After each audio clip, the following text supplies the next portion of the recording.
Hi, Eric. Hello, Uncle Andy. Yeah, here's a quote for you. I was reading a book it's called The Laws of Leadership. Okay. So, from John Maxwell, I think it is. Okay. I think that's what it is. It's a pretty thick book. I don't know it. Really good book. It's kind of an easy read, but not really. There's one for you. That's not the quote. But anyways, I'm gonna let you stew on this. I haven't thrown this out to you yet. Okay. If not excellence, then what? Second part. If not now, then when? What do you think of that? I don't know yet. Have you thought about it yet? I'm thinking about it. Okay, Right I'll feed you a little bit. So I look at, seriously, why not excellence? And the reason I brought that up is because we had an issue with our website, and I look at customer service and I look at what we've done, how we try to present excellence. Like, it always amazes me when people say, "Wow, that was a good clinic. We learned so much." And I'm like, well, that's the standard, isn't it? Isn't it supposed to be? You paid me for training your kid or training you or whatever it is. Is there anything less than excellent? You would think. You would think. Yeah. I think the thing that popped into my head is, I know he's mentioned a lot, Jordan Peterson thing. Yeah. And he talks about, people like try to chase happiness a lot. Yeah. And that's not really a good metric for how to orient your life. If you're trying to orient your life around happiness, you're going to lose, because it's too hard. There's too many things that go wrong. There's ups and downs. There's whatever. So if you're trying to be happy all the time, you're not going to be happy all the time.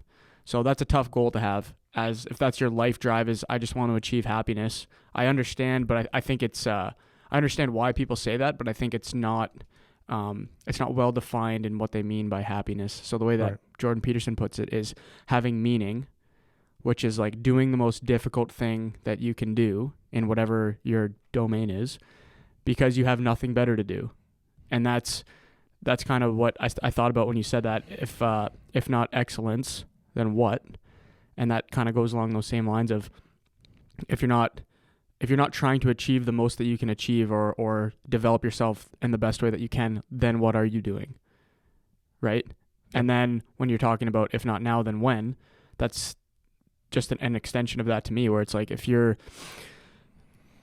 not paying attention to these things and trying to do the best job you can do, you don't get away with it to yourself, So if you're striving for excellence. Yeah, right. So if you have some kind of goal or whatever and you don't, you're not going to get away with it, right? To yourself, internally, right? You might be able to pretend like you're going to and whatever. So, you're talking about some of this website thing that just happened, and people give the appearance that they're going to do a good job and they play the part and say the right things. But then when it really comes down to it, like, what are they actually doing? What actually is the process that they're using to, go through whatever work that they're going through. Yeah. So that's what you get out of that? Yeah. Good quote. It's not wrong, by the way. It's not right. It's just, I wanted to get your thoughts on that. Yeah, that's what I think. That's what I think about it. It goes along those same lines. Because it's like, like you said, people put on a front like they're doing great, but are you really? And greatness doesn't mean you're the president of the United States. It simply means, like, the quote, if you're going to be a janitor or a street sweeper, be the best one that you possibly can. Yeah. And something about that I like, and then if not, then what the heck are you? That's the part that sticks for me, right? The if not excellence, then what? Yeah, because you could be excellent at being, like, not the best hockey player in the world, or not being like the most desirable job in the world, but if you're excellent, you always gain respect of yourself and other people. Exactly. You could be the best plumber ever. Yeah. And that is something, like, everyone will always want you to do their plumbing. Yeah, I was going to say that. Is it plumbing or plumbing? Yeah, the hard B. But no, it's true. And then that's what sticks with me, though. Then if not excellence, then what? Then what are you doing, though? Like, your day-to-day, like, what are you doing?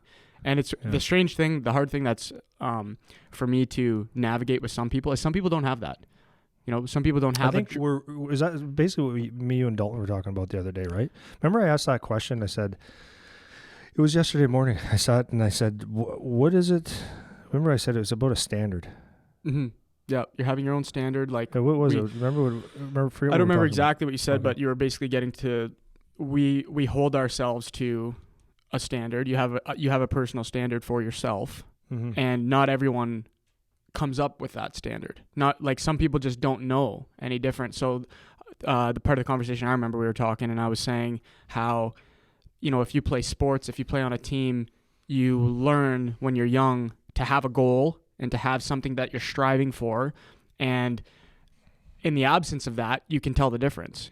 You know what it's like to not have something driving you. Yeah. But basically what we were getting to is some people don't have that because maybe they didn't play a sport, or maybe they didn't have whatever the atmosphere was that taught them it's important to have something that drives you. Yeah. So their standard isn't the same as what our standard is, and it's just different. Like, I don't know what I think about it really. Like, is it good or bad? I don't know. I don't know either. But it's just different, and that's what I was just saying. Like the ambition part of it, that's something that I have a hard time relating to with other people when they're just in that complacent type of.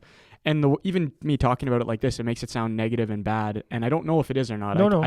It is what it is. Yeah, it is what it is. I don't know what to think about it really, but it's hard to, you read a quote like that, and it's hard to relate to people that don't have a quote like that or something similar as like the structure to how they orient themselves through their life, kind of thing.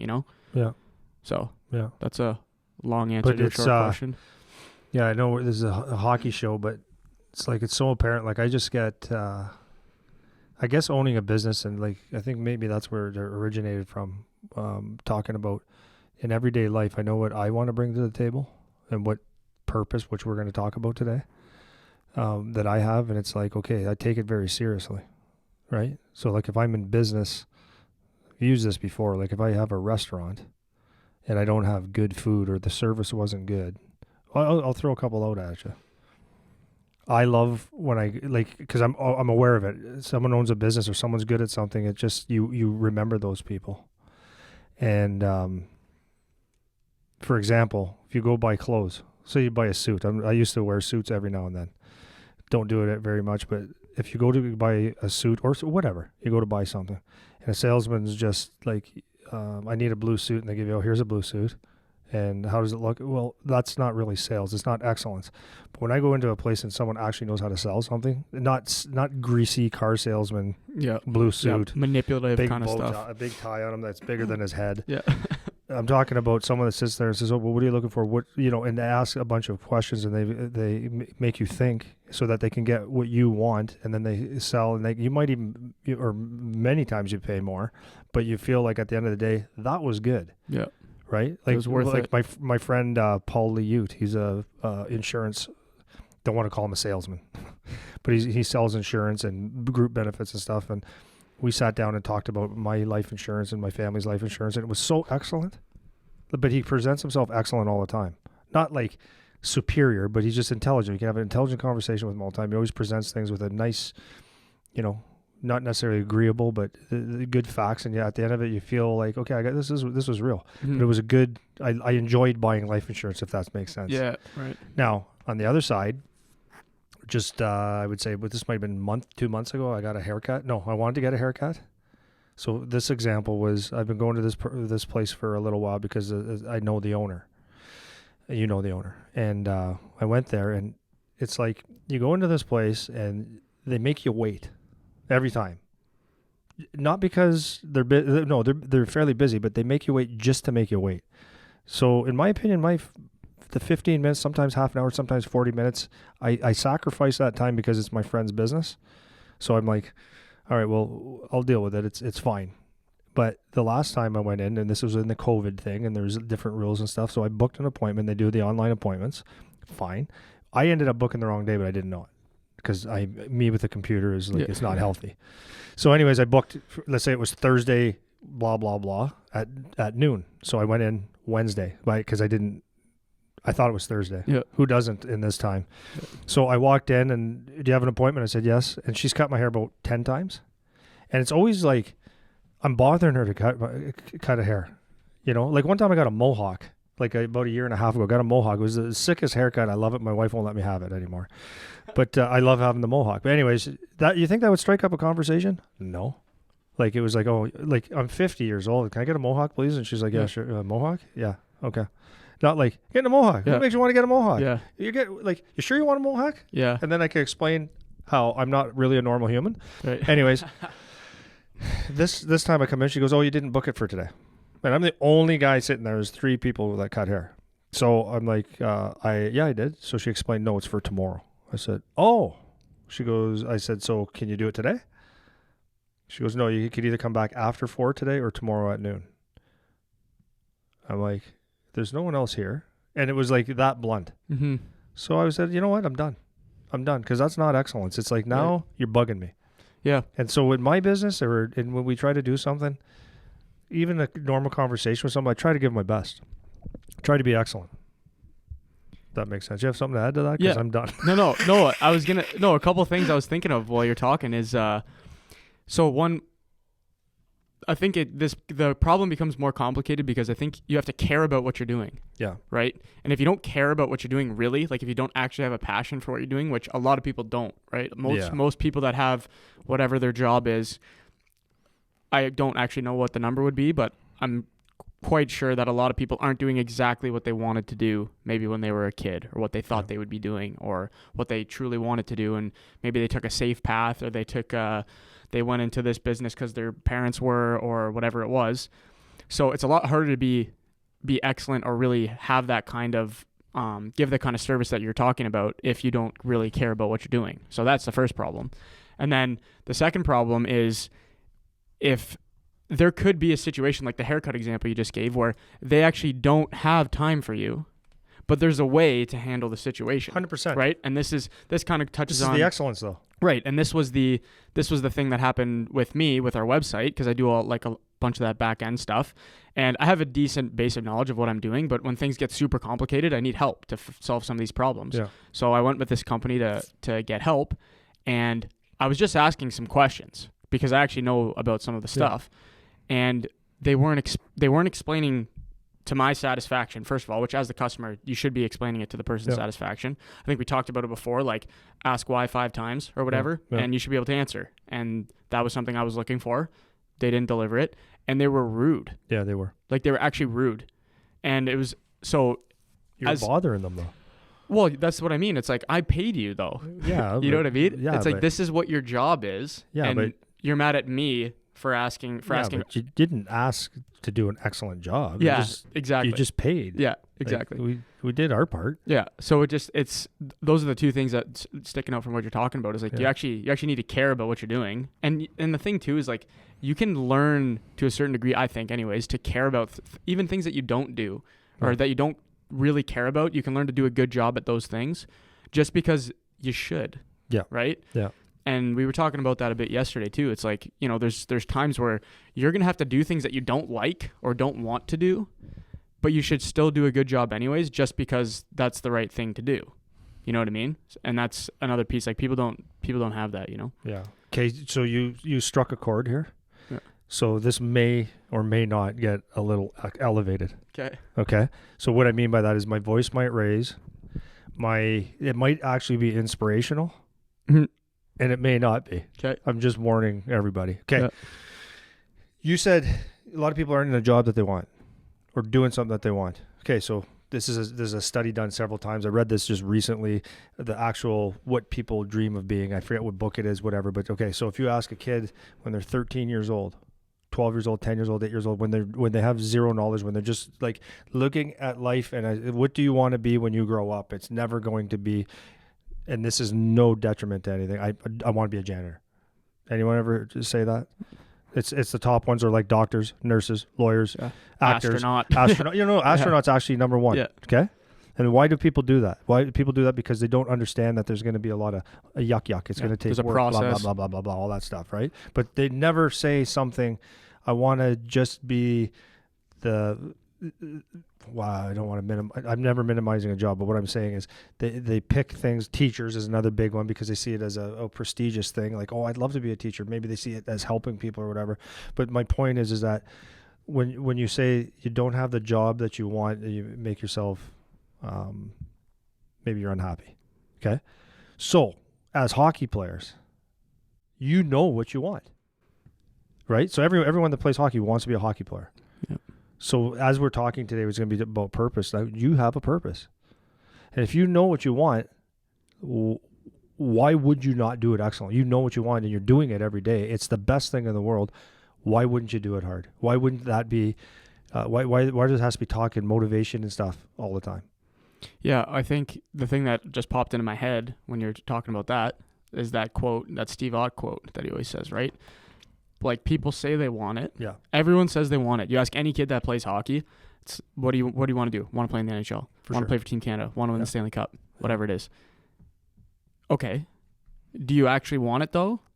And that's what the question is, because actually wanting it means something, right? You can't just say like, oh, I want to do this, I want to do that. That's what everyone does. Everyone does that. Everyone just says, I want to do this, I want to do that. And it's freaking hard, man. Like, if you want to do anything that's worth anything, if you think it's going to be, you're going to just take a straight line, the chances are almost zero that that's the case, right? And I just, that quote that he said, everybody says they want it, but do they really? Do they really?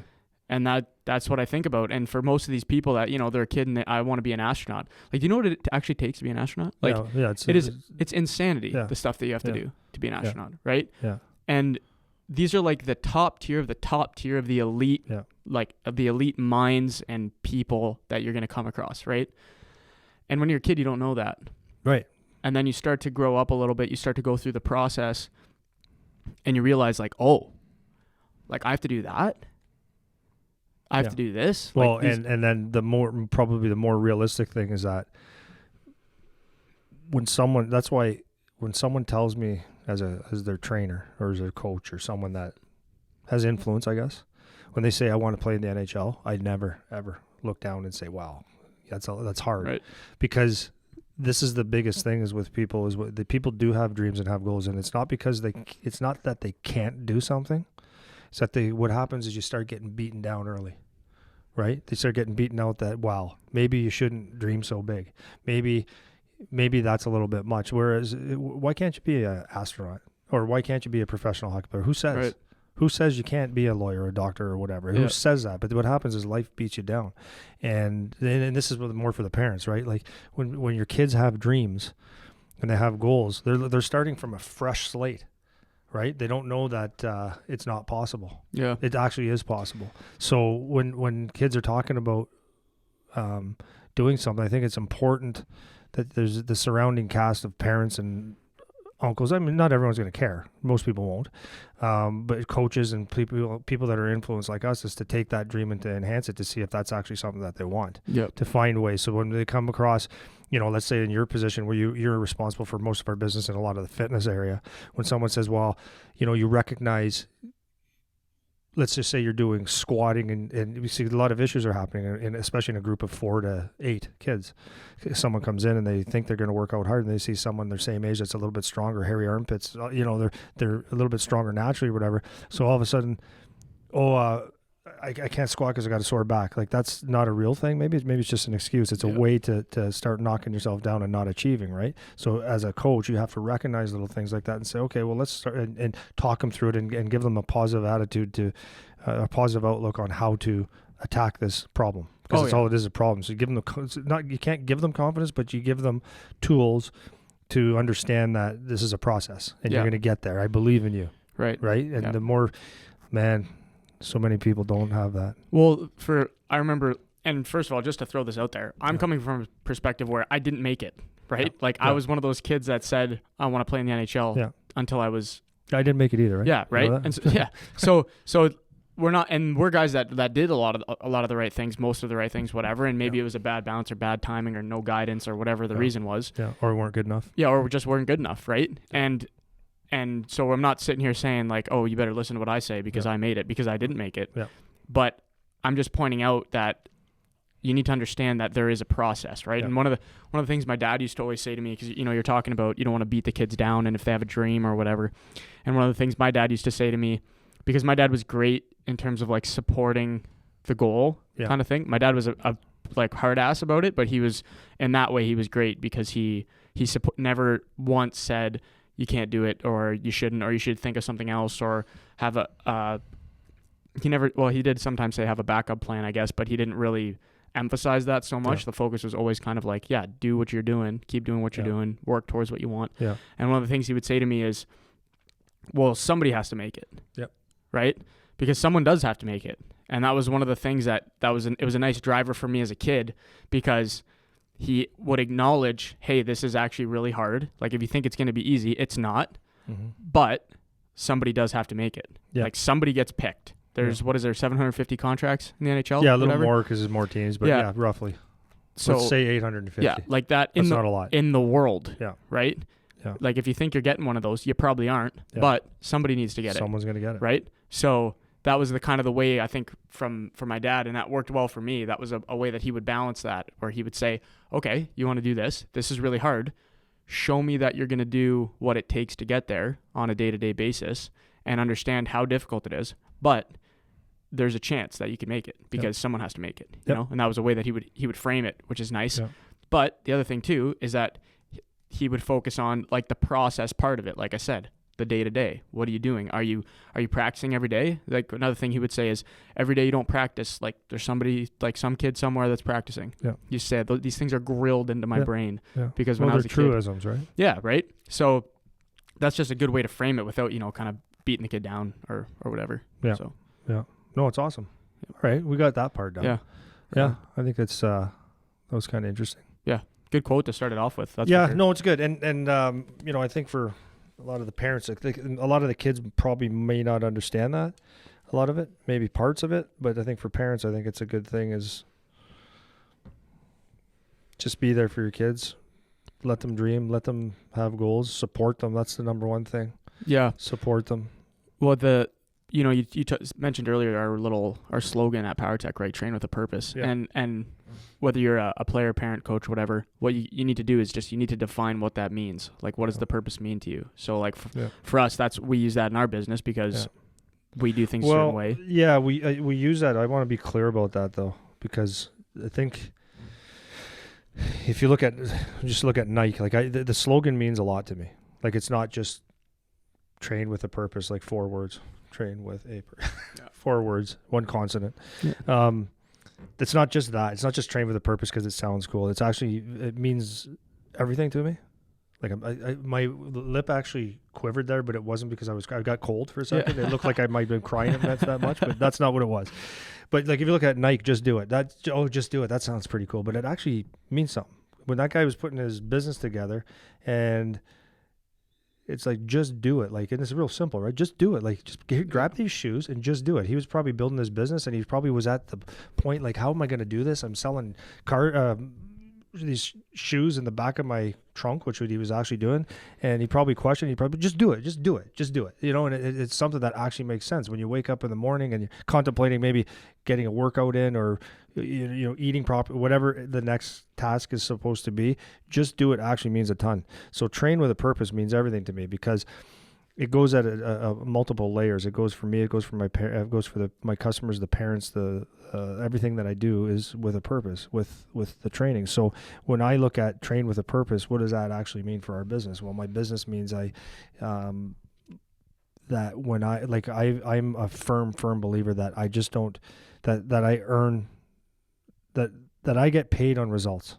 Like, maybe not the first day, because that's hard to get results the first day, but like, I get paid on results. Yeah. That's how I look at it. So there's a purpose to my training. So that's number one.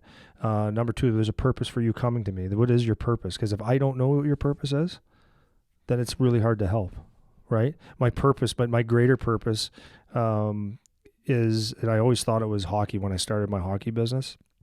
I always thought it was hockey. Like, yeah, I train hockey players, and that's what I do. But what I realized as I matured and got older, it's what I do. It's the vehicle I use to do what I do. So what is it that I do? And I thought about it. This has been years now, and I thought about it. I said, training hockey players, that's fine. But I said, you do a lot more than that, because I've branched out in different things, like this, for example. And my purpose, and I realized this because parents have sat down with me, just asked me questions that I thought were very simple. And they just needed a pat on the back, or they needed someone to give them a, come on, man, like, give you. So my purpose is what I define for myself that gets me going every day is when I'm with someone, it's to make the lives of anybody that I'm around better. That's a purpose. It just happens to be through my gym, through my athletic adventures, through hockey, that's my vehicle. Yep. So that's and it's not just words. It's very, very important to me, because I know sometimes there was one time I told you this story. I was getting off this ice right here with a very good hockey player in the NHL at 6:00 in the morning. Okay, or 6:30 in the morning. You might have been there that day. No, you weren't. Maybe, I don't think you were. So I was coming off the ice, and my son wanted to see him because he was back in town. And my son, over that time, grew, and he was about 9 or 10 at the time, or maybe 11, 9, 10 probably. He had long, curly, blonde hair, not too long, just to be clear. Cute little guy, right? And he comes in because he wanted to see him. So he walked in the rink. We were getting off, and I see him and my wife walking in this rink right over here. And I hear Charlie go, "Hey." Yeah. Right? Remember that, you know who it is. Yeah.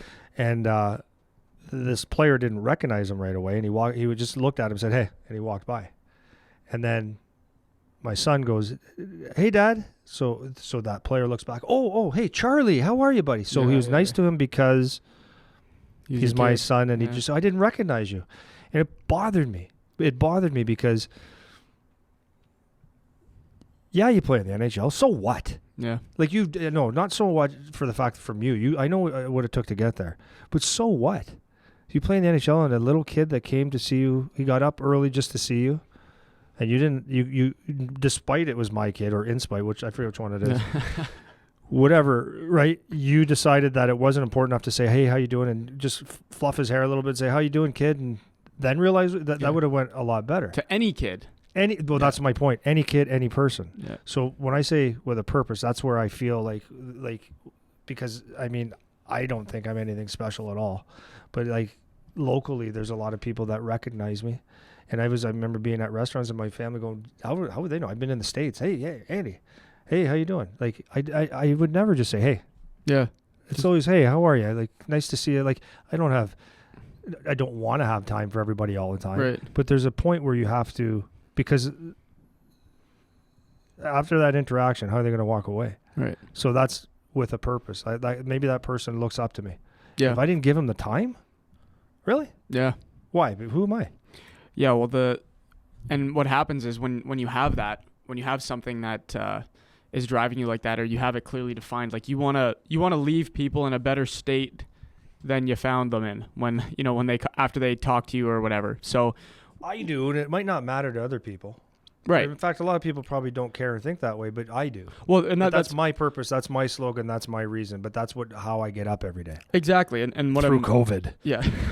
what I'm pointing out about that is, because you have that and it's defined for you, it helps you identify like how to go through the process of your life, like how you're going to treat people in certain interactions, how you're going to talk to your players, how you're going to structure practices and training sessions and workouts and all of these things, right? Because you have it well defined. Yeah. And that's part that, especially for the young guys that are just starting to kind of get into this, you have they all say like I want to play in the NHL or whatever, right?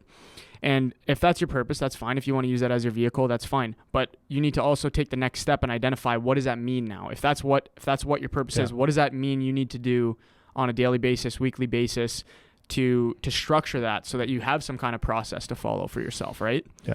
So if you're a young guy coming up and you're, seeing a guy like you, or you're interacting with somebody who, has their shit together more or less, and they have something well defined and they're successful, and there's a reason for that, right? Yeah. And that's something that you should strive to do for yourself and try to, put together, especially as a player, right? Yeah.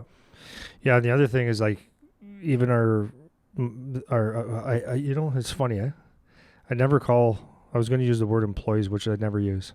Ever. That's true. Yeah, you don't. I never use that. Yeah. I always, if you say I work for Andy, I go, no, you work with me. Right? Yeah. But we have a very, it's hard to work for, not hard for in the fact that we're difficult to work for, but we have a standard, and it's hard to find people that meet that standard. Yeah. And some people can kind of bullshit a little bit, but it doesn't usually work out. But so talking about a purpose now, so what we have to understand as hockey players is, like, purpose goes a long way. So what is a purpose as a hockey player? So number one, you want to play in the NHL, you want to get a scholarship, maybe you want to go whatever. It could be playing AAA, and that's one for me. Like because I came to a crossroads about early. Well, yeah, it was actually early in my when I started the business, because the demand was really high, and I was looking at, okay, so what do I want to do here? And there was a point where I could take everybody's money, but it wasn't the right thing because it didn't align with my purpose. My purpose was to, take someone with a purpose, and a goal. That's how I defined it. Is if someone just wanted to come out for a skate, them and I weren't. It wasn't going to work because I would be too demanding most of the time in certain things I need. So I had to eliminate a lot of people coming up to me. I said, sorry, it just doesn't work. So as a player, what's your purpose? Like, what does that actually mean? It's like, when you have a purpose, you're going to have drive. You're going to want to do this thing. So let's say we're going to start with that. So without a purpose, there's going to be a lot of things you're not willing to do. So purpose actually gives you the tools. Well, how do I say this? It's going to make things tolerable.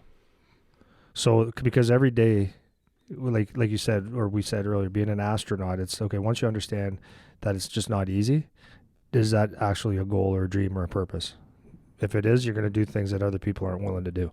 So as a hockey player, when you have a purpose, if it's a real purpose and a dream, then you're going to do things that are hard. You're going to make those a little bit more tolerable. So when you have to get up, you don't have to get up and shoot pucks now, or you don't have to get up and exercise. You do it because you know it's part of my purpose. And even though you might be tired, it's tolerable and satisfying at the end. It's not just a chore. What I find also one of the purpose, and I'm looking at my life and people that I'm around, is once you have a purpose, then all of a sudden your schedule's a lot easier to manage because you can see what's important and what's not, because it doesn't align with your purpose. Does that make sense? Yeah, for sure. And then your whole life, actually, and it's harder to do this as a young person, but there's still ways that you can do it. But you align your whole life with your purpose, and it's actually important. My wife, because she's a very, very nice human being, so with my son, she always wants him to make sure that he does nice things and takes time for people. And we butt heads a little bit. Not that I disagree, but there's times where she wants to make sure that he was out of his way nice and take time when he actually shouldn't. Does that make sense? Oh yeah. And I tried to explain to her, like George St. Pierre, he was a fighter. He said this the best, but we talked about this the other day. George St. Pierre said, so he was a welterweight UFC fighter, the best of the best, and his life was so organized, and he explained that it had to be about him and nobody else, because with the task that he was trying to do every day there was no room for anybody else in his life. Now, did he have a team and did he have people that supported him? Yes, but he said it very clearly that they are there to be on every whim and call that he needs, right, so that he can succeed. He pays them for it. So with the schedule in your life aligning with that, it's like he had to, how am I saying this? So like when it came to fight time and everything was about him. I need to eat this, and it doesn't care what anybody else. It doesn't matter what you want to eat, right? So as a young person playing hockey, I guess the biggest areas that you're going to find that your life will align with your purpose is, like, yes, you're going to have to go with your parents, and you should want to go with your parents to do family things, and you should want to go with your parents to do whatever family things, right? But there's times where when your friends are asking you to do things, you have to look and make sure that aligns with your purpose. Yep. So we talk about it all the time at our house, and we've been fortunate that my son's never been to a Friday night dance. We made it clear early. It's like, okay, you got to go to bed early. It's the people you hang out with. It's blah, blah, blah, blah, blah. Does that align with what you want to be? And is going to one dance going to kill him? Is it going to make a difference? No. But it's a thing, and he actually takes pride in it because I just have never went to a dance. Yeah. I'm a hockey player. That's funny. I had the same idea. I was the exact same thing when I was a kid, the Friday night dance thing, because that was like the first. Mm-hmm. It went from hang out at the mall on Friday nights. That's a cool thing. To the next cool thing was you would, in grade like 8, 9, 10, there was the dances Friday, Saturday, and I never went ever. And not only did I not go, the time I did go, I went to one. I remember it still. and I thought it was the dumbest waste of time. Yeah. Because by the time I went, I was probably in like grade 10, so about Charlie's age. Yeah. And by the time I got there, I had not been going for 2 years already. And I was like, this is what you guys are doing? Like, this is what we're doing here? Like, this sucks. Like, this isn't fun. It's weird and awkward, and like no one really knows how to behave. And it was kind of, and I guess there might be something to be said about figuring out how to navigate that kind of situation, maybe, I guess. But it was just like something where I felt it was so unnecessary. And you're talking about, you're going to have to make sacrifices for your purpose, right? And or for what you think you want to be doing. And if you have that well defined, then it makes not only the sacrificing easier, but it makes handling the setbacks and the disappointments easier, right? Yeah. Because it's going to happen, man. Like if you think it's going to be smooth sailing, you're going to get hurt, you're going to get cut, a coach isn't going to like you, your billets are going to suck, your team sucks, your line mate won't pass, whatever it is, right? And when you have something that's well defined, it helps to push you through those things, right? Yeah. When you look at Dalton, he says, I'm selfish. He goes, I had no choice to get where I wanted to be because it's so hard. You have to be. You have to be. So, like, you look at players, like, and here's the funny thing, right? Like, people see the NHL and even junior hockey as, like, it's prestigious. And, yes, of course, to a certain degree it is. I mean, you're playing in the best leagues in the world, and, wow, it's awesome. But what you're giving up for that lifestyle is huge. If you have a family, it becomes very tough to see your family. If you want to go out on a Friday night, actually sleep is more important than taking your kids to the movies. It's not more important, but it's to stay in the league and to perform. It's more important. It's more important to eat what you want than it is what the family wants. You can't just have whatever you want to eat. It's like everything revolves around the player. And does that make sense? Well, yeah. When you're making $5 million a year, it makes sense. That's the price you have to pay. Mm-hmm. Right? Well, and that's the thing. It's you say it's more important to do those things, but it's only more important if you actually want it. And that goes back to what we were saying. Like, do you actually want it, or are you just saying it would be nice to play in the NHL? Because it would be nice. Everyone would like to do that and make $5 million or even $1 million, whatever it is. But when it comes down to it, and you have to do those things, do you want to do those things? Yeah. And that's what's going to define whether or not you actually want to be a hockey player. Do you actually want to be a professional? Are you willing to do what you need to do? And that defines it, because then those things like I have to go to practice, I have to work out, I have to eat right, I have to. People say this all the time. It turns from I have to I get to, right? 100%. Because now you want to do those things because it aligns. And then the other thing too that I wanted to point out is if you actually take pride in those things and you actually care about that, then and the more you show it, like what made me think of this when you're talking about you training a kid and whether or not you're going to pick a kid to, or be okay with a kid coming and training with you, like other people are going to want to help you, right? And that's the other thing. Like, so if you have a kid come to you and he cares and you want to help that kid. Oh, yes. Right? Yes. And that's the thing. So if you're one of these kids that care, like, so for example, with the workout group, these are all like young kids that are getting ready to go into junior, into their draft and all this stuff. Those are the guys that I train. Yeah. And the kids that I want to help the most are the kids that are the most involved, ask the most questions, are hungry when they're in the gym, are working hard. Like, these are the kids that I will do extra things for them because they're showing me that. And that's not favoritism. It's really not. Well, I guess maybe in a way it is, but they're earning that. Yeah, it's earned. Right? They're earning my attention because I'm seeing something in them. I'm seeing the potential for them to maybe take the next step, or maybe they could be good enough or strong enough or fast enough or whatever, right? Yeah. So I want to help facilitate that. So when you're a kid and you think you want to do something, if you take it serious, then the more people that you're going to come across that want to help you because you are looking like you want to help yourself kind of thing, right? Yeah, and just going through all this, like I'm just thinking of if I've got a student watching or parents watching or coaches for that matter, it could sound like, wow, that's a lot of stuff. Like even all our podcasts is a lot of stuff. It's heavy. Yeah, heavy. But how do you eat an elephant one bite at a time? Right? Yeah. That's how you do it. And there's little steps that you take. It doesn't have to be all at once. But what you want to do, like we were talking about one the other day, it's like just in fitness, right? You don't have to quit everything, stop eating any junk and everything. Just start with walk. Start with eliminating or adding something to your diet. So it's the same thing with this. It's just start with something to make you accountable. So identify your purpose and then start with narrowing down one by one what is important. Yeah, I mean, we're not saying give up all your friends today. You will at some point. And we're not saying never go out on a Friday night, because you will. You will have those times. But this is what's important. So Charlie, we went through this exercise because he's had some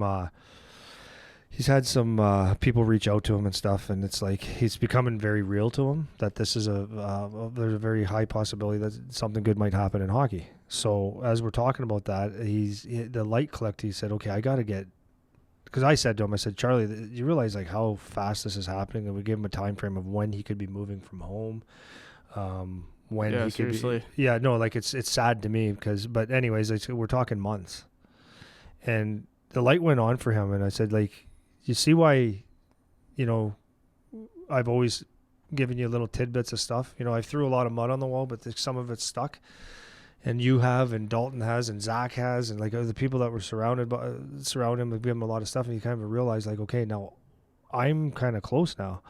So he said, yeah. So I said, this is what's important, is like we have to find habits, like all those little things. Like he's got a girlfriend now, and she's a great girl, and but that's a time frame. That's either gonna be a positive or it's gonna be a negative. Just like when I had a girlfriend, a lot of people say stay away from girls, and I disagree. Because when I had a girlfriend when I played junior, it was actually beneficial to me because she kept me out from going out with the guys every single night, and she was a good person. She supported what I did. But anyways, it's a slice of his life that he has to manage, and it's a distraction. Can be a distraction. Yeah. It's he's got a couple buddies still, like from old school buddies, and they're great kids, but they don't do things that are necessarily like when they get together. It's not to be better hockey players. That goal is not the same for them. And they don't understand. And like, and as you succeed and get better and you understand your purpose and you live your life with a purpose, most people are not going to get it. Yeah. So, so anyways, what we did with Charlie is I laid out like, these are distractions, or they're not. It's up to you. But if you want to get here and find these goals, how much time do you have for a girlfriend? How much time do you have to hang out with these guys? How much time do you have to do whatever, right? You still have family time because you're a kid and you still have to work a little bit and stuff. So he defined all the stuff he wanted, and he got himself a journal, and we've laid out week to week what he needs to do and what he has time for on the side.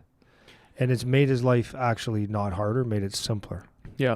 Well, the one of the things that you just mentioned too that I want to stick on for a sec is the people that you hang out with, right? You mentioned it a couple times now. Yeah. And it's one thing, you write down the things that you want to have happen, and that's great that they're doing that, but you're going to keep getting hit and keep getting tested the whole way with distraction after distraction, whether it is a girlfriend or it's your buddies that don't play hockey, or it's kids, they can start to drink now, they're legal drinking age and they want to go out and party all the time and whatever. Like every step of the way, you're going to be getting hit with more and more significant distractions, right? And if this isn't something that you've had well defined for yourself since, as like preparation, basically is what I'm getting at. So Charlie's 15 and he's already got these things and he's carving them into himself. Yeah. He's doing very well for himself. He's making the steps, right? Yes. And the reason that's important, and it was the same thing when I was a kid, because my parents baked these things into me when I was a kid. It was printed on my head, like I could not get away from it when I was young. So it got a lot it was a lot easier for me to handle those situations because it was so ingrained in me already. So by the time those more difficult distractions started to come in, whether it was girls or partying and going out with your buddies from school or staying up late for no reason or whatever, those things were not allowed in my head now because I had them defined. I knew what I wanted to do, and I practiced. I made those like incremental steps towards getting better at it, and it made making those sacrifices easier and easier as my purpose got stronger and stronger, right? As I started to progress and I had those things. Because I remember doing the same kind of thing as Charlie, like, this is what I want, this is what I have to do, bang, bang, bang, bang, bang. Yeah.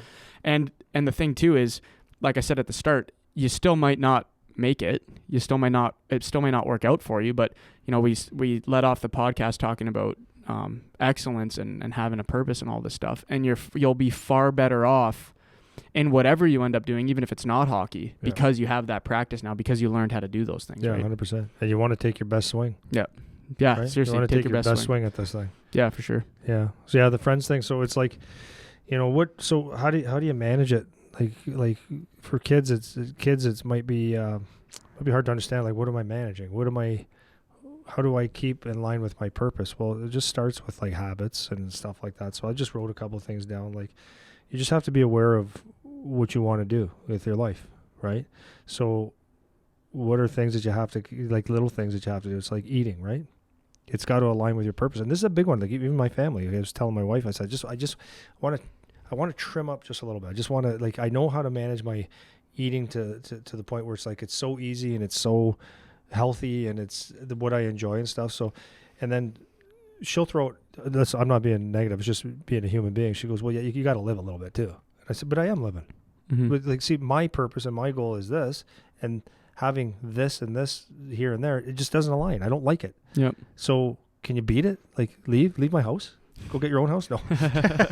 Well, wait, I want to stick on that for a Yeah. sec, because at the start we were talking about whether it's good or bad to have that much drive or ambition or whatever, and some people don't have that, right? Right. And something that I get a lot, especially from like people in my family, is like, well, there's no way you actually like doing that, right? Yeah, what you do. But I actually do though, Mm-hmm. right? This is the thing, like, you don't actually like going to the gym every day. Like, you don't actually like going to bed that early. You don't actually like eating the way that you eat and all this stuff. And it's like, no, I actually do. Yes, I do too. And the reason that I do is because it aligns with what I'm trying to do. The reason you don't is because your goals are different, Yeah. right? You're Yeah. not thinking of things the same way that I think about them, right? Yeah. So things that I value and that are important to me, Yeah. I actually do want to do. Yeah. You know, Yeah. it's not, I'm not trying to show that I'm better than anyone or No. any of that. It's just, But your purpose is high. I have Yeah. a high standard Yeah. because what the things that I want to try to accomplish and the things that I've had as goals in the past have led me down this road where these are the things that are important. Yeah, dude, right? it's okay to try to look excellent. And it's okay to feel excellent. Yeah. And it's okay to perform excellent. If that bothers everybody, then I'm sorry. Like, Yeah. I'm really sorry that I don't suck. Yeah. You know? Yeah. So And yeah, with my wife, did I cut you off? I'm sorry. no. Go ahead. Yeah, so my wife, like, she throws that a little bit here, and like she never questions how hard I work and working out or working hours and stuff. That was one thing. Or like, you know, as adults, most adults like to get out on a Friday, Saturday night and have a few drinks, and so do I. But it's like, it's pissing me off now. I don't want to. So being married, it's okay. So now I got this purpose, but I also have another purpose, to have a marriage that lasts and that we could be happy and functional. So the beautiful thing is that I give a little bit, but she also gives, so that we come to a point where, yeah, this is tolerable. This matches both goals. Now, fortunately for me, I've got a wife that's very, like, she's awesome, and she's kind of a fitness freak now. Like, she went in and out of it a little bit because life is life. Like, Yeah. this is not judgy, but she's like on it again. And then so what I'm seeing is she's thinking more along my lines. She doesn't want to give the way she wanted to give a little bit here and there anymore. She goes, it's not really worth it. No, not when you have the purpose. Right. See, I'm like, not you see, honey, I told you. That's not what I'm saying, but that's the difference. So that's just a minor. I would like to stay at my goals, this healthy, this active, this, and I want to look the best I can till I'm doing the long dirt nap. Oh yeah. And now she kind of gets that, but like you put that on steroids. That's what it takes to be a hockey player. That's how disciplined you have to be. That's how important your purpose is, to align yourself within those lines of the purpose.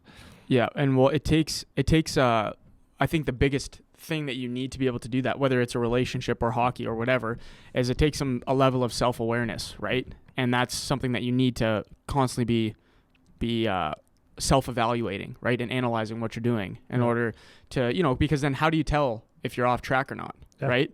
Yeah. Or how do you tell if you're on track? Like how do you measure if you're not paying attention and doing some kind of analysis on yourself on what's going on, right? So there's one of the things that you reminded me of. So I'm a lot like you, and I actually prefer to be by myself most of the time. It's not that I don't like to be with people. Mm-hmm. I can enjoy that, and that can be great. Yeah. But naturally, I just enjoy like spending time on my own and doing my own thing and staying in my own little world and all this, right? Me too. And that doesn't necessarily mean that's the best thing, right? So for me, I have the same kind of drive and the same types of goals that you have, except you're a lot further along than me. But the other part of it too is that I know that there's something to be said for having good relationships and like having a sense of community with your tight, group of people that you care about and all that. And so talking about giving a little bit and whatever, and it's got to be aligned with your purpose, right? And something that my girlfriend does for me is exactly that. She makes me consider that a lot more, right? Yeah. So is that something that I want in my life, right? Do I want to have like strong relationships with my close friends and people that I care about and my family and all this stuff? Yeah. And she's making me realize, because I'm doing the self-evaluating process, that, I'm actually not doing a great job in that area. Like I can do better to, keep those connections up with the people that I actually care about. So these are things that you'll only be able to figure out. And in hockey, it's the same thing. If you have that process of being able to analyze and think about, okay, what am I doing? What am I not doing? How's it going? How do I measure it? Right? Yeah. Because otherwise you're just going to be swimming in the open water, not knowing which way you're going, kind of thing. Right? Yeah. Yeah.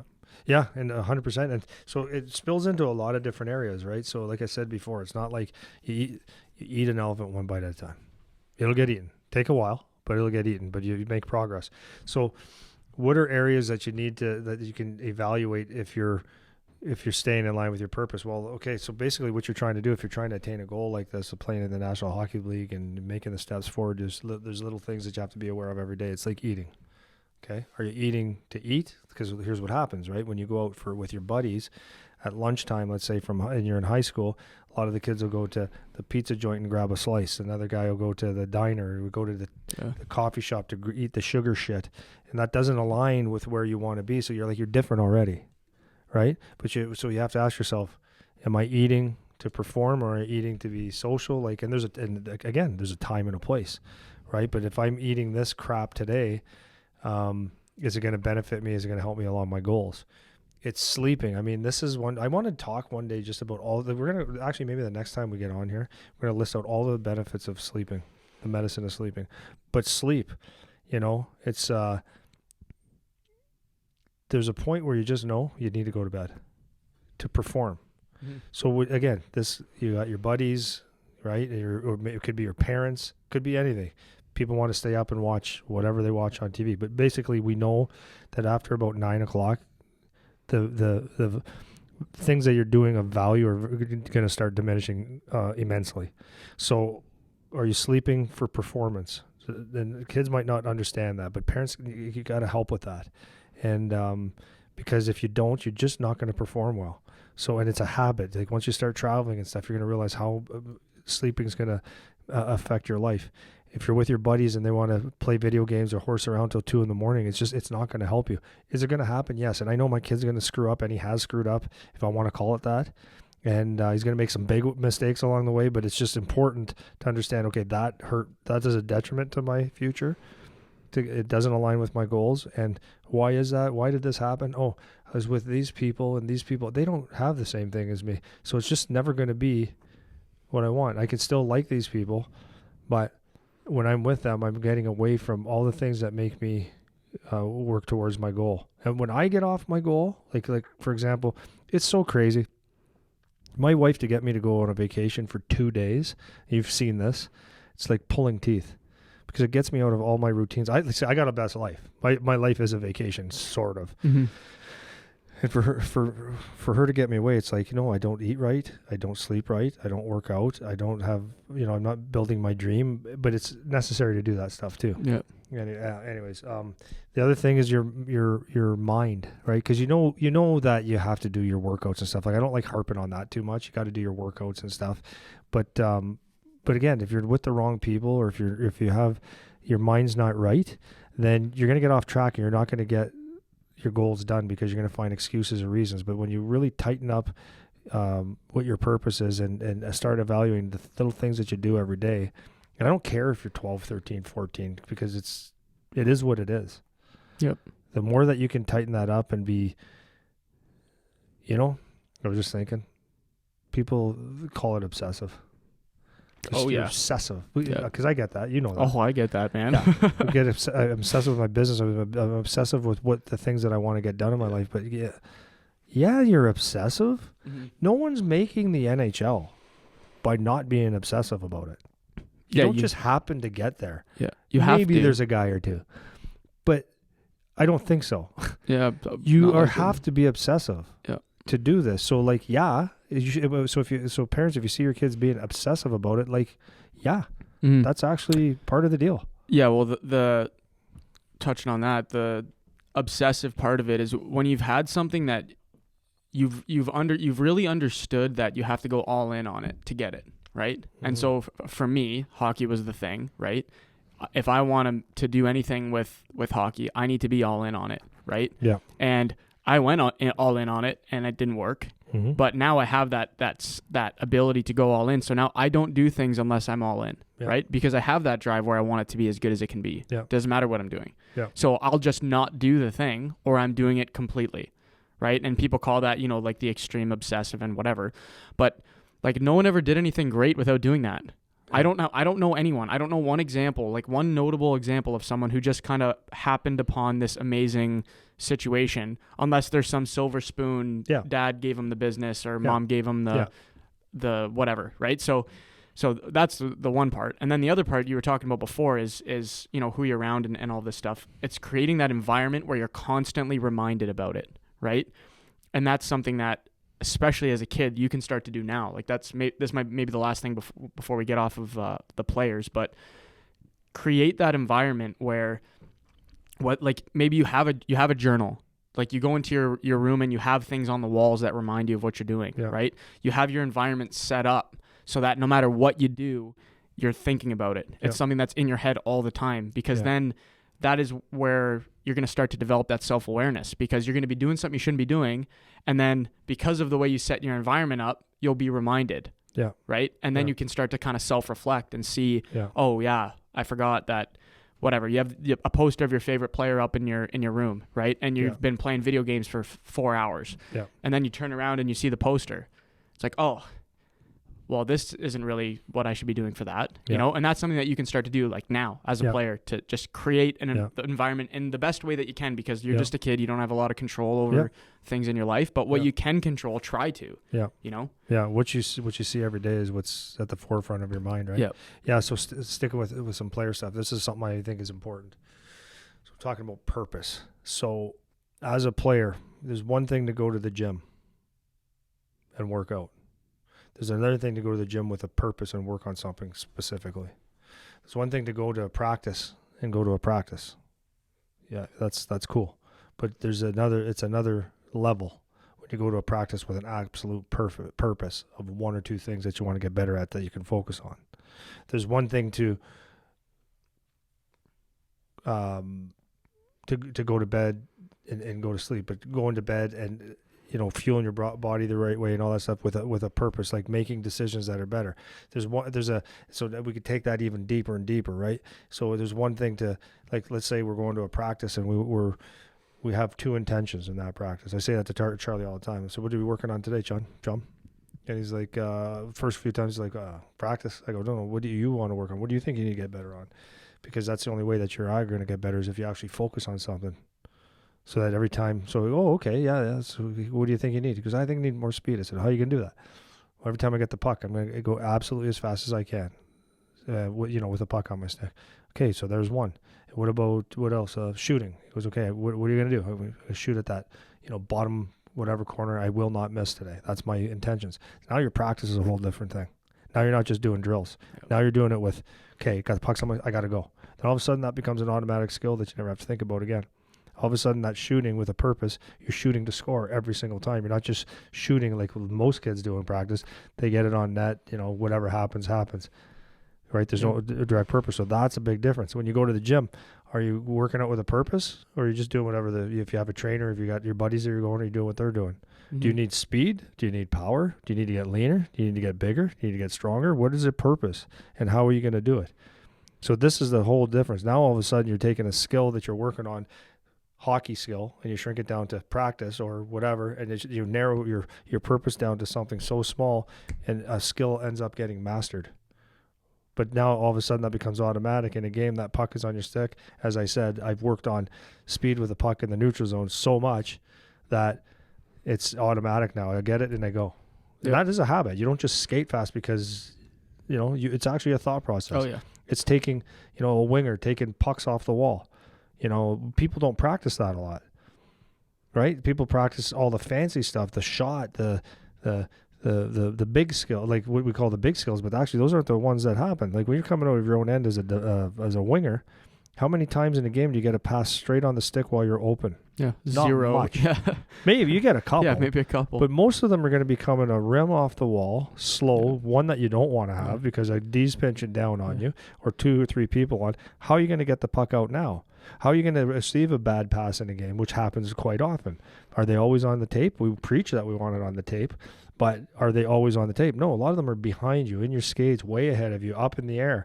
Practice that. That's another purpose, right? So another purpose could be, I'm going to take pucks off the wall today. I'm going to take it like 10 different ways or 5 different ways. I'm going to work it until I get good at this. Or every time I get a puck on the wall, I will get it out of my zone in practice, so that in a game it becomes beneficial to you. So now your training is not your training or your playing, and your everything that you do is not just doing it. You have a specific purpose, and that's how you become great. Yeah, and what's going to happen is, you start to, a couple things are going to happen. You're going to actually get those skills that you need to work on because you've thought about it and you're intentionally putting work into it. That's the first thing. Yep. And then the second thing, like you were saying, it's going to come more automatic, right? So it's almost like that compound interest type thing, right? So you start small with little things, and then over time, like, those skills are going to compound on each other without you having to put as much effort into it, right? So taking pucks off the wall is a good example. Like, if you just started doing that today and you've never done it before, you're going to be not good, right? Yeah. But over time, you're going to be so comfortable picking up pucks off the wall that you can now get a puck on the wall and make a good decision. Yeah. Rather than just like, I'm going to get it, I'm going to get the puck out. Yep. Maybe that's what you started with, right? Yep. But now it's like, I'm going to get it and I'm going to do something good with it, right? Yep. I'm not just going to make sure I get it out. If I have, my centerman's curling nice and low for me and I can redirect it right to him, I'll be able to do that because now I have that competency where I can take it off the wall and make a good decision, right? Where previously, if you got that puck 9 times out of 10, it would be a bobble, it would be a panic. Yeah, you got to eat it on the boards or whatever. And when things become automatic and easy, what that does is it gives you more time. It gives you more space, because half a second, a quarter of a second in a hockey game of free time is a lot of time to make a better decision. Well, and that's what people always say, it's like you got to slow the game down, right? He just sees the game so well, or the game is slower for him or whatever. And what that doesn't really mean anything when you say it, because it's not, it's the same speed. Yeah. But the reason that illusion is what happens is because good players get so comfortable in certain situations that they're calm, they're collected, they're cool, they can get it, and the process of just getting the puck or digging the puck out or whatever is the easy part for them, right? So they do it, and then they have enough time that they just created for themselves because they didn't have to think about, I got to get this puck. Yeah. They knew they were going to get it. No anxiety doing it. They knew they were going to get it. So they were already thinking about the next thing because they knew they would get it there because they're so competent in that area, right? Yeah. So that's a good thing I wanted to touch on is you'll get that compound effect where just things are going to come easier to you, as a player. Yeah. So talking about parents, like parents, how can you help your kids with this? How can you help your kids with a purpose? Well, one of the things you could do is and it's a funny situation with parents because it's so funny with my son. Like, he respects me to no end, and we're buddies. Actually, I know a lot of parents think, well, you shouldn't be buddies with your kid. Well, we are. Sorry, but it's such an awesome relationship, but he really respects everything that I do for him and with him. But I'm his dad. And there's times where, like, for example, like, I think anyways, maybe I'm picking it up the wrong way. When he is in the gym, little things like the other day when he was squatting, I said, or he was deadlifting. I said, hey, make sure you're pushing your heels. Get your heels down and push your heels through the floor. And I explained for 2 seconds why, and he gave me Whereas if you or Dalton would have did that, the response would have been better. I don't take offense to it, obviously. I'm his dad. Yeah. I'm his dad. But he respects it, but he doesn't want to give me the kudos sometimes. So parents, when you're going through things like this with a player, they could be saying, well, what would you know and all that stuff. But this is where this can help a parent, is have them, speak or have them help. Nice sentence. Help them with their goals and their purpose. So, you really do want to, you want to play in the NHL? Okay. That's going to be a lot of hard work, blah, blah, blah. And start reverse engineering it again and say, okay, so it might be you just get to AAA next year, or maybe it's to get to the OHL or college. There's goals. That's encourage that and make sure that they have, that you're going to help them align with those goals. So as a parent, you don't sit there and say, you need to eat your vegetables. That comes across like you know more than them. You need to go to bed. Like now, all of a sudden, you can say, hey, Eric, remember we talked about your goals as a hockey player? You still want that kind of stuff? Yeah, well, it's 10 o'clock at night. Do you think you got a game tomorrow or on Saturday? Do you think it's good to stay up? All of a sudden, that's a different question. Yeah. All of a sudden, they're going, oh, mom and dad are on my side. When they sit there and say, I just want to eat, what's a junk food? I don't even know. What's a junk food? Like Doritos. Yeah. Have a bag of Doritos. Is that junk? That's junk. Yeah.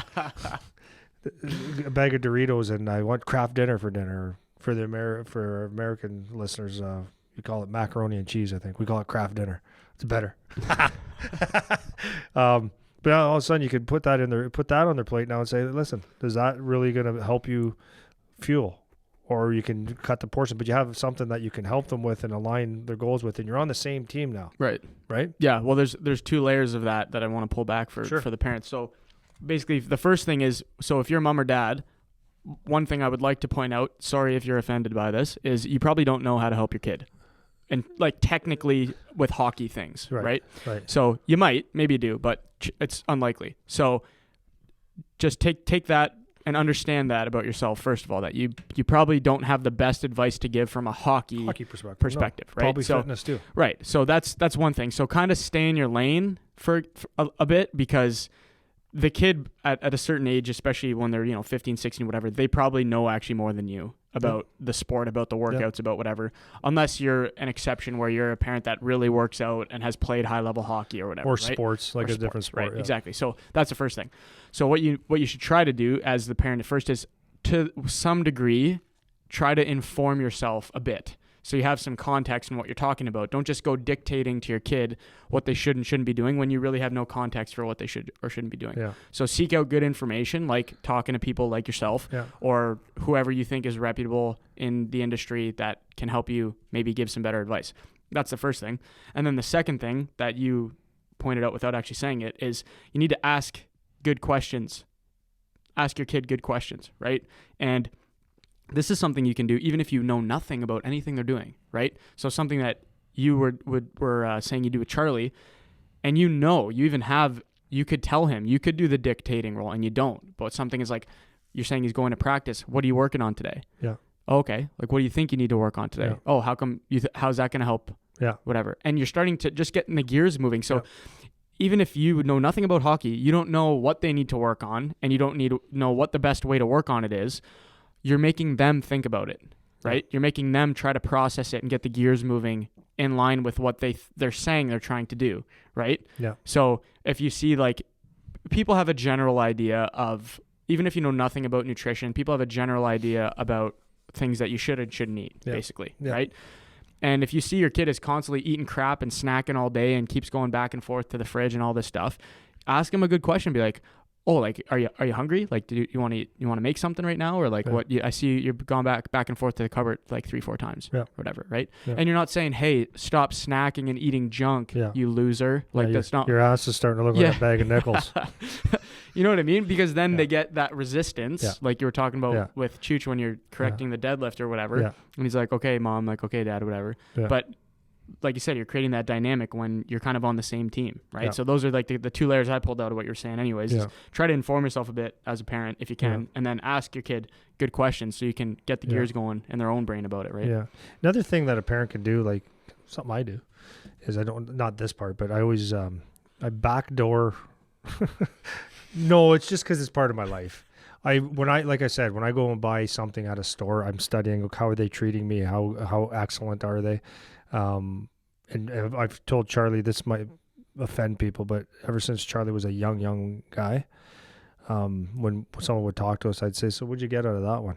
And he would give me feedback on the person because I want him to judge people. Mm-hmm. Does that sound bad? I want him to judge. I want him to understand where people are coming from and be aware of how people are. And if he come back, he's, well, that was a really nice guy. And and then sometimes you say, the guy was like insecure, like not insecure, but he come up with some other thing or. Yeah, well, you're not saying judge in the sense of I'm better than you, judge. No. It's just like, what just happened? Yeah. Like, let's analyze Analyze this. the conversation. Let's analyze this Yeah. interaction. Like, Yeah. what was good about it and not. What, Yeah. what would you do in this situation? Like, you're just asking good questions and analyzing. I don't know if you're not judging the person, no, right? but I want him to have a judgment on where his situation is, Right. like so that people don't fleece him. So he's actually pretty bang on most of the time. But anyways, my point of that is that I try to make him aware of what's going on. So when I'm with him, say we get gas at that place just down the road there by the bar. He points things out. He goes, "Oh, that guy's really nice, eh, Dad?" And makes him aware. But I point out people's qualities of what made them successful all the time. Yep. Because it transfers into all kinds of different, like into your hockey career, into your school and stuff like that. So when I see something successful from someone, I point it out to him. Or Dalton or you will come in and as you're doing things, like he always says, "God, Eric's legs are freaking huge." And so how do you think he got them that way? He was working out. I go, "Yeah, look at how he eats." And like, I've always got a reference point. See, if you do what they do, you get what they get, right? There's a reason that it looks like that. Yeah. So what can a parent do? Maybe you're not in my environment. Okay. Probably not. So what can you do? Well, maybe you can go to newspaper. You could be, if you read the newspaper, there's got to be something in the newspaper that's got to be a motivating factor. So, hey, did you hear about this guy here? Or you can go on Hockey News, or you can go on the Sportsnet, TSN, whatever, and just find an article that was a pretty neat story. I was listening to my friend Ian Pulvers yesterday, which led me to, I just wanted to check it out, led me to one real quick about Wayne Simmons and Chris Stewart, about being minorities playing in the NHL and the rough life that they had. Throw that out to my son and say, "How's that, son? Your life sucks still?" I don't say it like that, Yeah, but he puts two and two together. You can do that kind of stuff to get their brain thinking and just get to keep them on the right path. Yeah. Right? So when they want the $390 stick, and they just listened to the Stewart and Simmons saying they didn't have electricity and they had to play house league till AA. Yeah.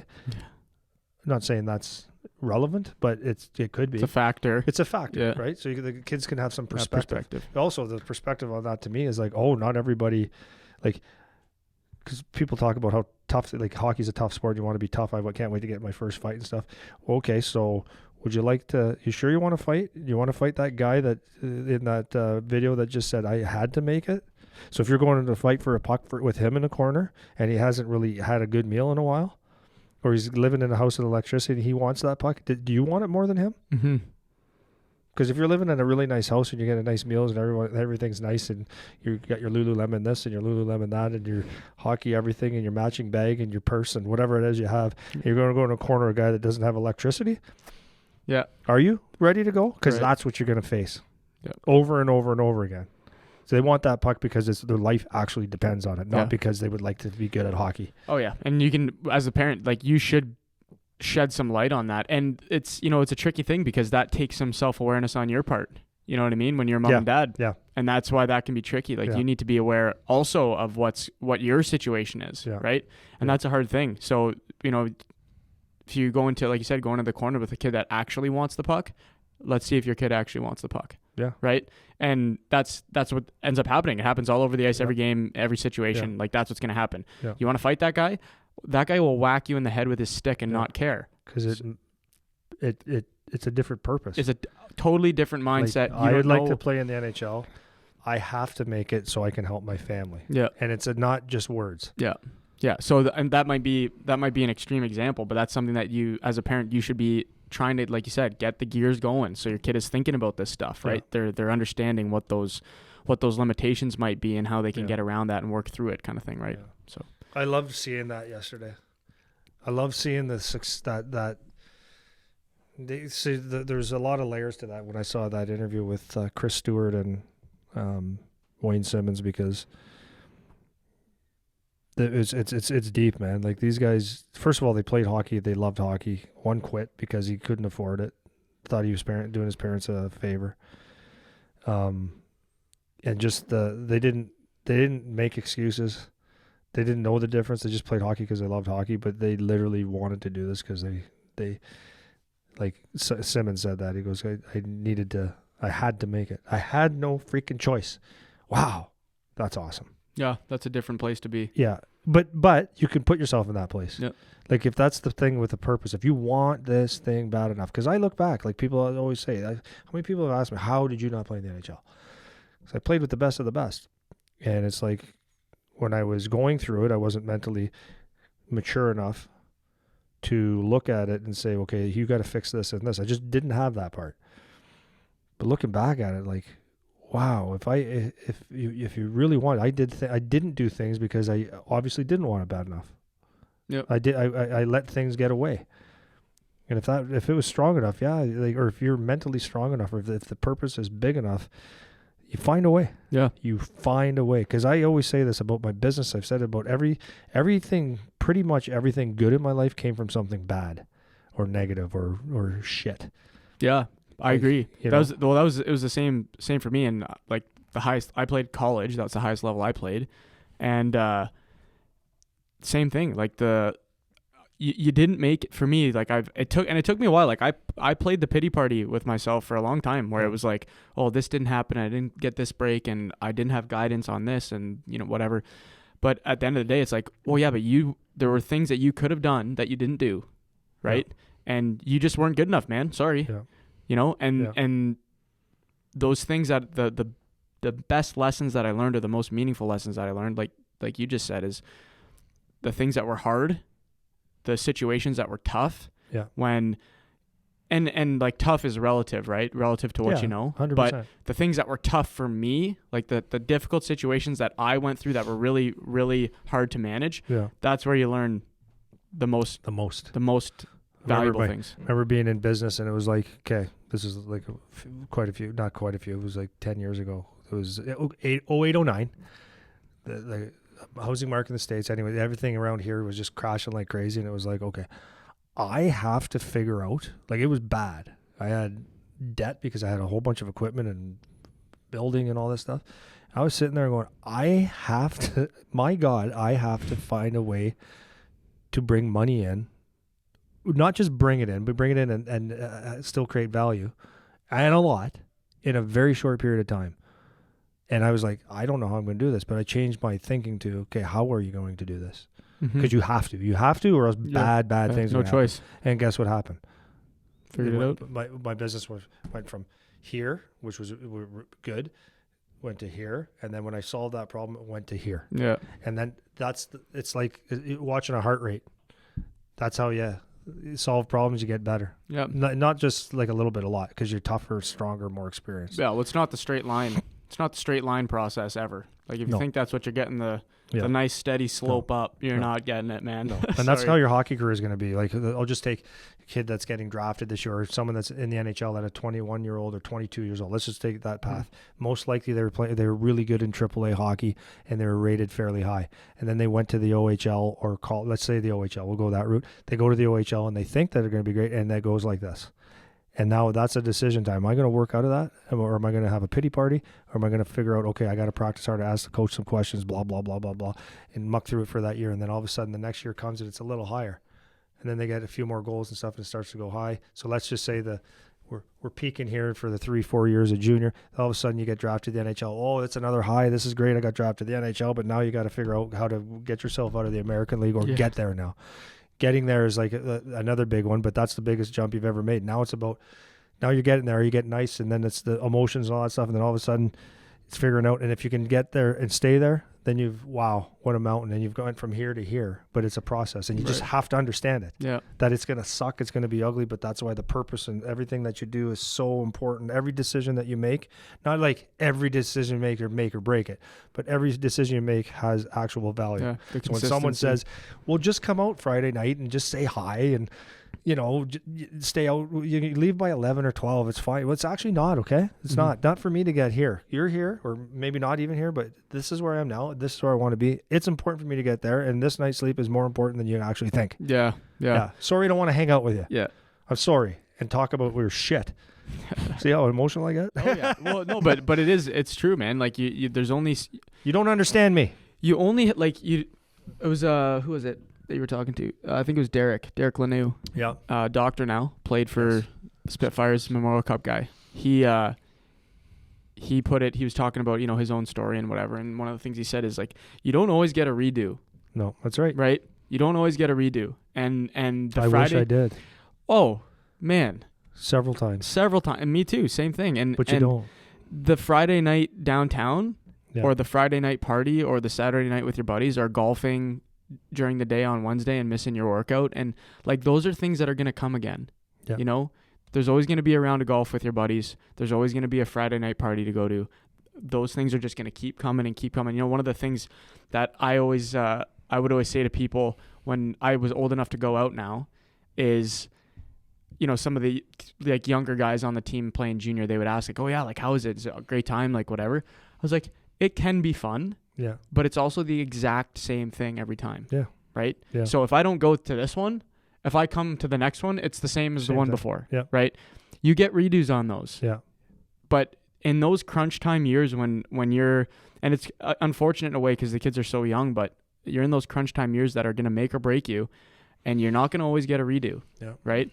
And For sure. you going on the tangent you just went on, what was very apparent to me is that you're an adult. Like you just, everything you just said was with some life perspective. Yeah. And maybe to wrap up the parent part of it is you can have that power as the parent. Like you've been through parts of your life that have been tough. You've had some struggle. Everyone has, right? Yeah. And this should be something that you should be able to direct at your kid in some way, right? And that's something valuable that you can do for them to help facilitate that, right? Yeah. Yeah, 100%. Wow. Just one more thing is Dalton just said it the other day, and Charlie's been using it a lot, using this quote. It really stuck with him. Dalton, just so everybody's clear, we use the name Dalton Prout a lot here. Yeah. And the reason that we use Dalton Prout a lot is because, one, he was a student of mine. Two, he's played in the NHL, and he's like an unbelievable guy. And for he did 10 things, years. Yeah, and he did things. His wasn't easy. His was the heart rate. And three, he's like so good to us now, like we're such good friends, and he is literally just my son's mentor. He's put himself there. My son looks up to him, and he just feeds him gold nuggets all day, every day. And my son he's so lucky to have him, like so fortunate. But anyways, Dalton told me the other day, he goes, "You do the things that aren't cool, bud." And you know, what does that mean? That means go to sleep when everyone else is partying. Everybody else is. I'm getting cold, so it's like I'm mumbling.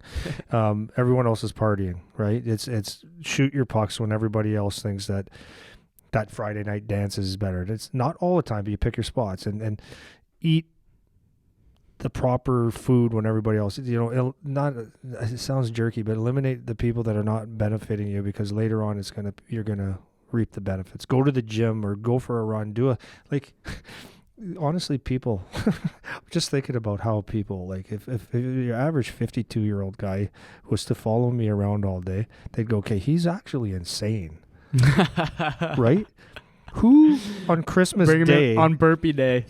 Yeah, bring me on Burpee Day. So anybody that doesn't know this, on Burpee Day, it's on my birthday, it's 10 burpees for every year I'm alive. So we're up to 520. We do that all at once. Or going to a track on Christmas Day is my tradition, is I go to the track and run. Freaking get up blizzard at outside. 5 every day. I got cleats for running a hill. It's not normal. Why did I say that? Oh, because it's probably really not cool. Yeah. It's kind of cool though. Well, but like people no, it is cool, because to do it, you actually, I appear nuts, but I love it. But then at the end of the day, the people that are roughly my age go, I wish I could do that. Or I say, we go out for a meal and I can say, yeah, I'll have this salad with chicken, please. And you can see the guys that, the guys, and they're eating burgers that, grease is coming out. And it's like, well, it's not judgy. It's just like, well, that's why. Well, but this is the thing. So then it becomes cool because they look at you and want to do the thing that you can do, or have the life that you have, right? And that's what happens. You look at guys that are in the NHL. Best job. Yeah, you look at guys that are in the NHL, and it's like, oh yeah, like that's the best. I would love to do that. Yeah. So all the things that the NHL player is doing is cool now. Yeah. But those were the not cool things for a lot of them. Right. And same thing you're saying with you is that people will look at the day that you get to have because of how you structured your business and your life and the habits that you have. Yeah. They don't get that. And they would look at me, man, I would love to have a gym. You're lucky because you have a gym and you get to work and pick your own hours and do all this. Yeah. And it's like, well, yeah, because I did things that weren't cool. Yeah. Right. But they actually are now. Yeah. They're so cool. So cool. Right. So But I think we tagged the parents to death. So there. I want to end on hockey instructors. Like if you're running a hockey school or if you're running a team, maybe wrap with coaches in there too. Yeah, that's what I mean. Coaches and instructors. So this is tricky. How do you have a purpose? Well, this is what so when I coached teams, I had a purpose every year with my team. There was a couple purposes. Number one was I identified what the talent I had on my team and the age appropriate type of stuff. Right. So on a team, I'd look like for the 1 year I had a team and they were not very good. Like nobody was good. A couple kids were decent. And so to do to play a fast, quick game wasn't the thing. I had to dumb it down a little bit and work on a plan that would help them win and have confidence. So that was number one. So I made a structure where we worked on passing. So I made the game simple for them with it. And then I worked on passing and like little things to the point early in the season where it became automatic and they executed it very, very well. And the purpose was to make them better. It wasn't to win the championship, although we did. Amazing. So we won the championship, but it was there's no way I thought at the beginning of the year we would. But the thing was, the purpose was I had a purpose on how we're going to get better. We executed it over and over and over and over. It was a lot of the same drills over and over again to the point where we were doing stuff like they were 9. We're doing drills like junior teams. It was amazing. Parents loved it. Yeah, I remember. Except for a couple. And then, but the other purpose I had is that I want to make sure that I teach every kid, that I took the time to say hi, how are you, and teach them life in a good manner, positive, give them motivation every day, but actually teach them how to be better hockey players. And they were 9 years old, and most of them don't even play hockey anymore. But my job, you asked me to coach, I'm going to coach. I'm going to make them the best hockey team they can, but I'm going to get every kid something that they can walk away and be better hockey players and hopefully better people. That's the thing. Yep. I had another team that was a fantastic team, skilled and all that stuff, so I worked with that, but I had the same purpose. I'm going to make the people around you better. That's my freaking thing. So that's that. Now, practices, you should have a purpose every time you practice. You should have a purpose every time you're on the ice. So in your practices, coaches, when you get out there, you should have an intent. So it could be, if your team, of course it's age appropriate and stuff like that, but if you have a purpose, at least you can correct out of a purpose, right? You can correct out of a purpose, you can teach out of a purpose, and you can everything just kind of makes sense. So if we're working on practicing or my team needs this and we're going to work these things in there, then there's a purpose and there's a method to the madness, and then you can teach from there. For hockey instructors, one of the things that I would say, and I guess this goes with coaches too, is like when I do a camp, like a lot of people will go out there and do a camp, and if you ask them what the purpose of this was today, they would say, what do you mean, what are you talking about? Like doing the stuff here. That skating. Stuff, the skating, jumping over these things that make you better. Like, why, right? Or skating, agility or whatever. But if you're asking me what we're working on today, there's going to be real specific. I tell the kids that before we go on the ice today, that they know that in the marketing stuff or whatever, that it's going to be shooting, and it's going to be this, and this, and the purpose is to make you a better shooter or stick handler, or it might be just a volume training but there's a purpose, there's a reason for doing it. And if you don't understand what your purpose is, you actually have no business taking money. Yeah. Before you keep going, I want because I think you're underselling it a bit. I just want to give an example of like something that you do that I noticed from training with you and then being on the ice helping you train. Yeah. One of the things that you'll do with, let's say it's a shooting clinic that you're running, right? So what any skills coach would say is, here's our shooting clinic. We're working on shooting because we want to make you a better shooter, right? That's the easy thing to say. Yeah.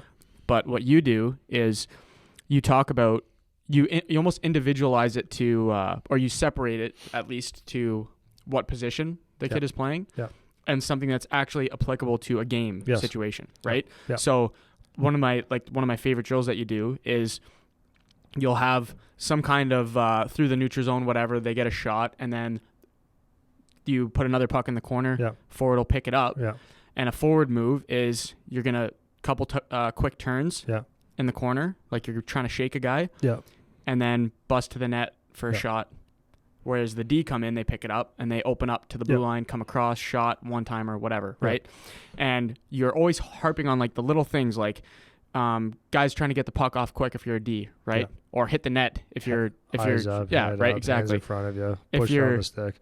Yeah, and then if you're a Square it forward, up. why are you doing those tight turns and you're always harping like get your feet moving, get your feet moving, get your feet moving, and correcting the turn. yeah, correcting getting the head up. and then creating you always deception. give the reason Yes. where it's like you're peeling out of this turn and I'm harping on you to get your feet moving because that's when you're going to make separation off that guy chasing you, right? So like these are the things that we're talking about. It's not just we're doing tight turns today. We're going to work on figure eights. We're going to work on your one-timers. We're going to it goes like many more layers deeper than that. And you should have that as an instructor, right? Well, you're not an instructor if you don't do that. Yeah. Like so like for people that are spending money or people that want to have a hockey school, for someone's like, there's people that there's one person in Toronto there that, remember he emailed us and he became a member and stuff, and he's got a pretty good client list and he watches all our stuff.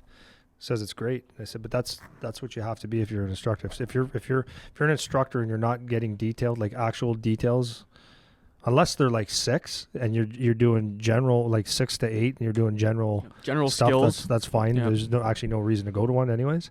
But if you're an instructor and you don't have specific things that you're teaching that you can break things down, like you should be able to take. Very few people like say, for example, shoot correctly all the time. So there's always steps that you have to implement all the time. And if as a parent, if you're watching and it's just drills, anybody can do a drill, man.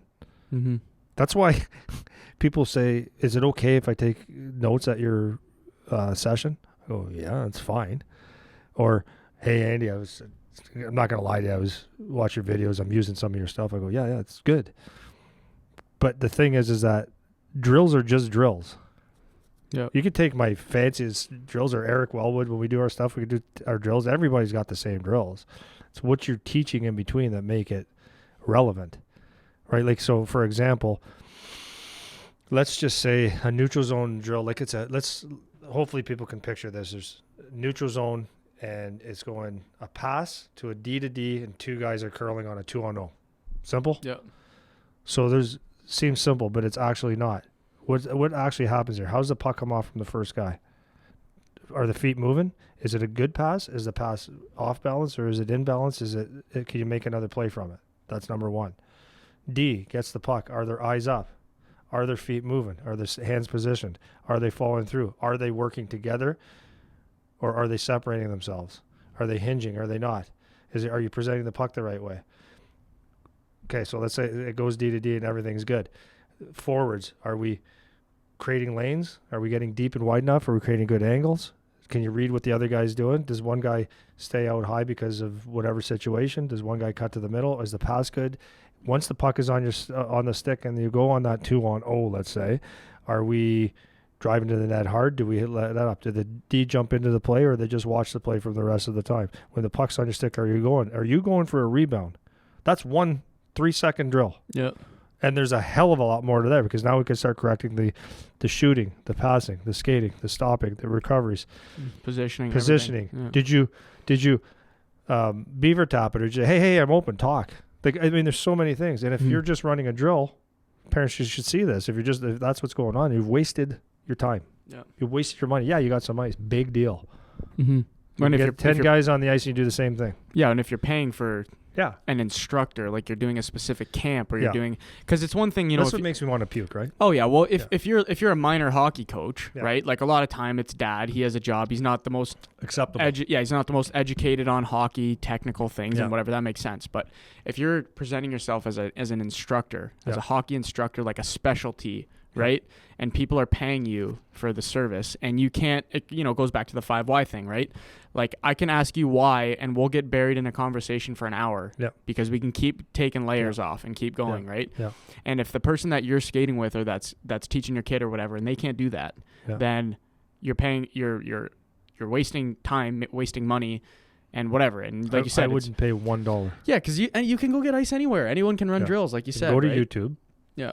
Find anybody, because it doesn't matter. We got them. They're on YouTube. Go look at them. Yeah. Like, but you can go free. on YouTube and you can find anybody and get drills. You can do that. You can invent your own. You can throw a bunch of cones out there and do circles, or get shots and get whatever, because that's what most of them actually do. It's like it's not pointless, because pointless would be you can find a way to make it good. Like, I mean, what is reps in some way? It's reps and stuff like that. But the actual purpose of it, what are you doing this for? Yep. And I've had kids say, why do we do this? Oh, like, okay, so for example, go to a clinic, you should be, because the sales of it, the sales is to, like, what you go to YouTube, that's the sales. The website, it's all the fast, real cool angles on the camera where you see a guy stick handling and doing a tight turn and the snow goes, and there's more obstacles on the ice than you could ever imagine, than good sweat, and everything's supposed to be high pace, which is good to a point, but if that's the purpose. But if you came to one of my clinics, you might say, well, that's totally opposite, because we could do a shooting clinic where I do, like, for a first good part of every shot, I do stationary. And I've had guys say, well, like it's harder when you're doing it still. I know. You actually have to think. And now when we're doing it like this, I'm going to break it down to the finest detail, and your shot's going to get better. Watch. And it's going to be a tedious 10, 15 minutes for every kid. But what happens? Every shot's better. You actually for the most part. And they're understanding the little principles. Yep. So when you paid 40, 50, 60, 100, 150 bucks for that hour, you actually got something out of it, rather than I went and skated and I sweat. Yeah. So yeah, for sure. Anyway, so there's got to be that. Anyways, I think I'm done because I'm cold. Yeah, no, I was just gonna say we've been going for a while here. So anything you want to wrap on or leave off? Yeah, I don't, maybe just for the kids? it's kind of the same message I have a lot of the times. Is like, listen, when you have the purpose is the goal, it's the mission, it's the dream. That's the big thing out here. The bigger that mission is, and the bigger that goal, and the bigger that purpose is, the more that you're going to focus on that. It's going to keep you in line. And it's going to keep you on track to doing the right things most of the time. Once you take your eyes off the prize, all of a sudden the problem becomes bigger. The pity party starts. But I'd never see my friends, and I just would like to have a pizza. It's like, well, I work out every day. That's what happens when the dream starts to get small and the purpose starts to shrink. So whenever you're having motivation problems or drive problems, or you just think overwhelmed, always go back to your purpose and the reason why you're doing this, and ask yourself, is playing at Harvard something I actually want to do? Is being the captain of the world junior team, I kind of have to play in the OHL to do that. Is that something I actually want to do? Do I want to play in the NHL and have a nice house and work till I'm 30 and have the rest of my life to myself, or be famous, or be on TV and play hockey, or buy my parents a new house because they've given me so much? And then if the answer is, yeah, that's actually what I want, because it'll just bring you back. It'll bring you those feelings. And then you know what? Pity party's over. It's okay. It's all good. And it'll keep you motivated and on the right track. Yeah, good, man. Leave it there. Till next time.